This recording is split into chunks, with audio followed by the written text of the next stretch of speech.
ফরজ করে দেওয়া হয়েছে। ইসলামের ভিত্তি হলো ৫টি, সেই ৫টির মধ্যে থেকে একটি বিধান হলো যাকাত। সেই যাকাত দিয়া যারা একেবারে নিতান্ত অসহায় গরিব, যাদের কোনো আনন্দ থাকবে না, যাদের ঘরে কোনো উল্লাস থাকবে না, যাদের ঘরে কোনো উদযাপন থাকবে না, তাদের জন্য যেন সৎকার ফিতির আদায় করে তাদের মুখে হাসি ফুটিয়ে তুলতে পারো, সেই ব্যবস্থা ধনীদের উপর আল্লাহ তাআলা হুকুম দিয়েছে। সৎকার ফিতির যাহারা ঈদের নামাজের আগ পর্যন্ত আদায় করা হয় তাহাদের সৎকার ফিতির কবুল হয়। যাহারা ঈদের নামাজের আগ পর্যন্ত আদায় না করে তাহাদের উপর ঈদের নামাজের পরে হলেও আদায় করতে হবে, এরকম নিয়ম দেওয়া হয়েছে।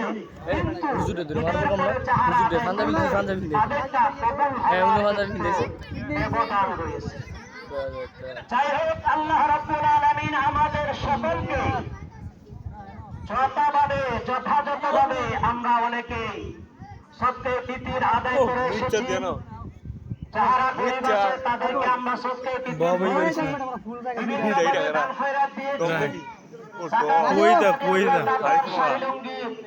এইগুলো কিনে দিয়েছি, যাতে করে সকলের সমাজের সকলেই ঈদের দিন আনন্দ উল্লাস উপভোগ করতে পারে।